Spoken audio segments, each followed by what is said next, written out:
Hello and welcome to Midday Update. Coming up are the headlines for the day. His Highness Syed Yazin to preside over Omani Camel Racing Federation event. Square fort discovered at archaeological site in North Al Batinah. First of its kind drilling mud plant inaugurated in Oman. Biden signs executive order on cryptocurrencies, places urgency on research of digital dollar. Austria suspends obligatory vaccination despite record infection numbers. Yoon Suk Yeol of opposition party wins South Korean presidential election. Indian pacer Jhulan Goswami becomes joint highest wicket taker in Women's World Cup history. UCL strength of fans drove us on, says Benzema after Madrid stunned PSG.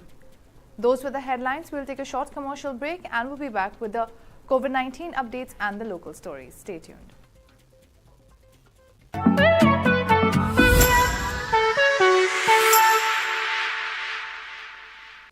The advancement of the fourth industrial revolution has given rise to a digital economy where humans and machines collaborate to leap ahead on innovation and profitability through the use of artificial intelligence.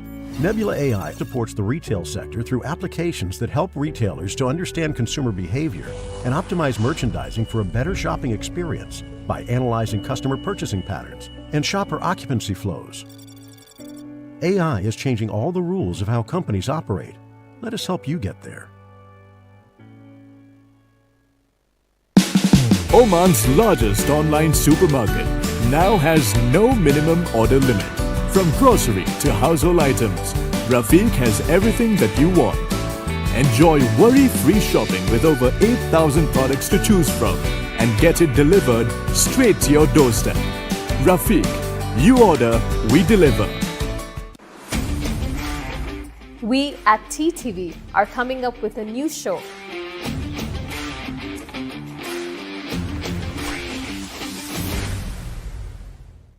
In which we'll be discussing about retail, hospitality, aviation, education, and various other sectors so that you keep abreast of all the latest updates in the country. So let's talk every Monday at 8 p.m.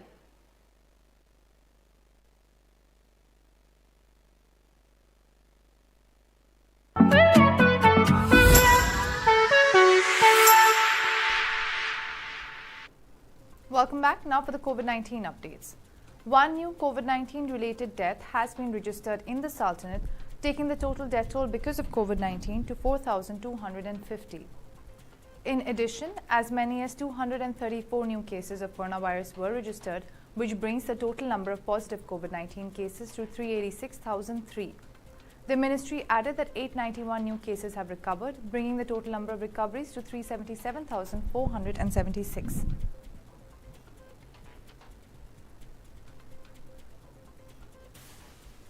Now for the local stories. The Ministry of Culture, Sports and Youth will patronize the conclusion of the annual race of Omani Camel Racing Federation on Wednesday, March 16, 2022.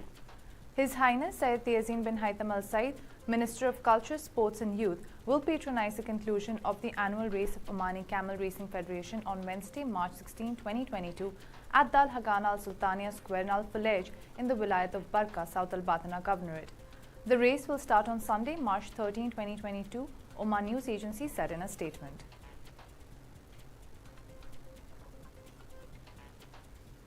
The facilities of an old square fort were discovered at the Al Falej archaeological site in North Al Batinah Governorate. The Ministry of Heritage and Tourism said in a statement the following.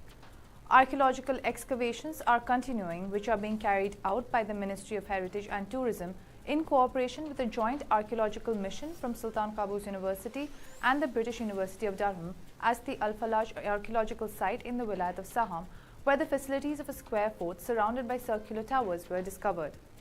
During a meeting with the director of the Department of Archaeological Surveys and Excavations, with Dr. Saith from the University of Durham in Britain, it was said that the results of the archaeological excavation will continue until the end of this month.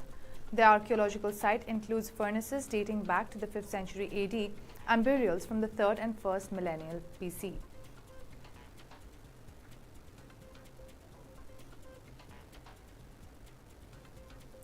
Petroleum Development Oman has inaugurated a drilling mud production plant which is the first of its kind in the Sultanate of Oman. PDO inaugurated drilling mud production plant in Nimr that recycles drilling mud fluids, the first of its kind in Oman.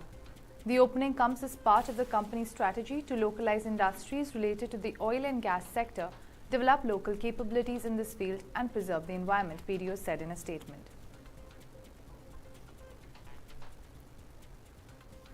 Those were the local stories. We'll take a short commercial break and we'll be back with international stories and sports news. Stay tuned.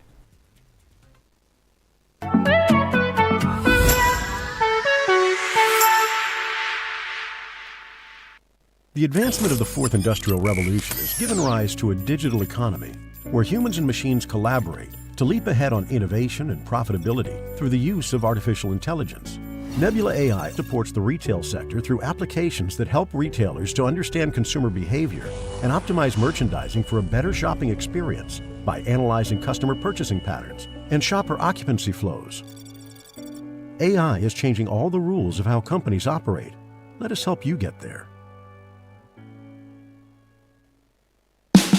Oman's largest online supermarket now has no minimum order limit.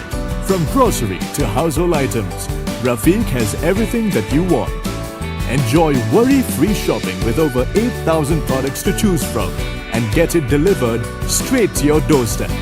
Rafiq, you order, we deliver. We at TTV are coming up with a new show.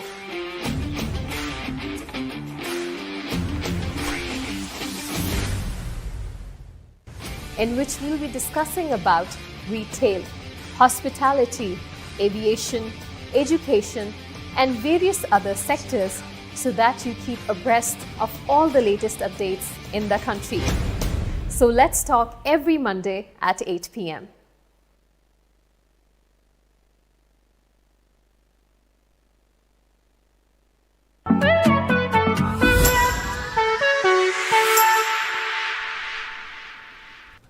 Welcome back to Midday Update. Coming up are the international stories. US President Joe Biden on Wednesday signed an executive order calling on the whole government to examine the risks and benefits of cryptocurrencies, placing great urgency on the research and development of a possible digital US dollar. Digital assets, including cryptocurrencies, have seen explosive growth in recent years, surpassing a $3 trillion market cap last November. The White House said in a fact sheet, adding around 16% of adult Americans, approximately 40 million people, have invested in, traded, or used cryptocurrencies. The executive order lays out a national policy for digital assets across 6 key priorities: consumer investor protection, financial stability, illicit finance, US leadership in the global financial system and economic competitiveness, financial inclusion, and responsible innovation, according to the White House. Meanwhile, the order directs the US government to assess the technological infrastructure and capacity needs for a potential US central bank digital currency and encourages the Federal Reserve to continue its research, development, and assessment efforts for a US CBDC. More than 100 countries are currently exploring or piloting central bank digital currencies for both cross-border and domestic use, and many of these countries are also working together to set standards for CBDC design and cross-border systems, according to the White House.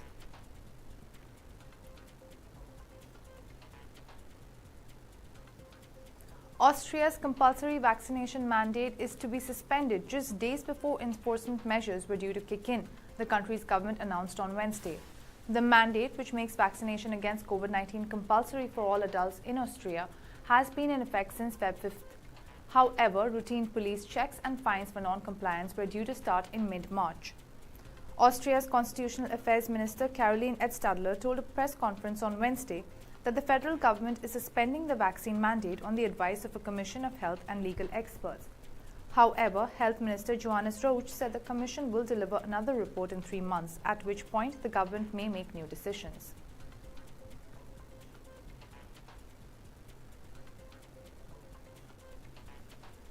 Yoon Suk-yeol of the main conservative opposition People Power Party won the South Korean presidential election held on Wednesday.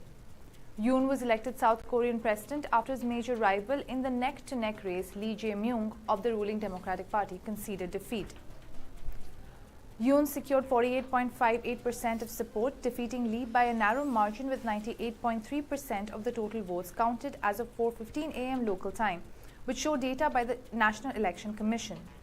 Lee won 47.80% of the votes. Sim Sang-jung of the Progressive Justice Party fell far behind with a support of 2.37%. Sim also conceded defeat to Yoon, where the votes counting was almost completed. Lee said in a televised address that was neither the failure of people nor that of the Democratic Party, blaming the election result on himself. Lee offered his congratulations to Yoon, expressing hope that Yoon would open a new era of unity and harmony in the country.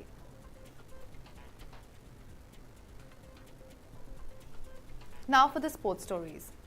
India's veteran pacer Jhulan Goswami on Thursday equaled the tally of most wickets in the ICC Women's World Cup. Goswami equaled the tally of 39 wickets taken by Lynn Fulston of Australia from 1982 to 1988. The 39-year-old achieved this feat against New Zealand in the ongoing ICC Women's ODI World Cup 2022 at the Hamilton. On Thursday, Goswami took the record-tying wicket in the last over of the innings against the White Ferns. Goswami knocked Katie Martin over. With the wicket, Goswami became the joint highest wicket taker in Women's World Cup history, joining Lynette and Fulston at the top with 39 scalps. In India's opening match, she bowled a brilliant spell, returning 2 for 26 in India's win over Pakistan.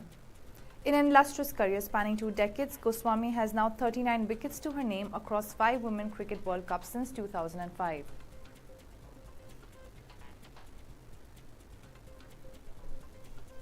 Karim Benzema said home fans at Santiago Bernabeu pushed Real Madrid to a spectacular comeback against PSG on Wednesday, which saw them book a place in the Champions League quarter-finals. The Frenchman hit all 3 of Los Blancos' goals on the right to overtake Di Stefano as the 3rd all-time scorer in Real Madrid history, with 309 to his name. The forward was delighted to reach the milestone and to have clinched qualification for the next round. "I'm incredibly proud to have overtaken such a true legend. I'm not stopping here. It was a very difficult game, but we pushed until the end and we deserved the win and our place in the next round." Kylian Mbappe's jet heels were propelling Paris on a direct course to the last 8 for the first hour in Madrid. The 23-year-old doubled the French side's advantage with his second of the tie and was looking unplayable, with 2 more efforts chalked off for offside. Another goal appeared only a matter of time, and it duly came at the other end. 15 minutes later, thanks to the abolition of away goals rule, the tie was level as Benzema collected Luka Modric's pass and fired in. Benzema completed the turnaround straight from the kickoff.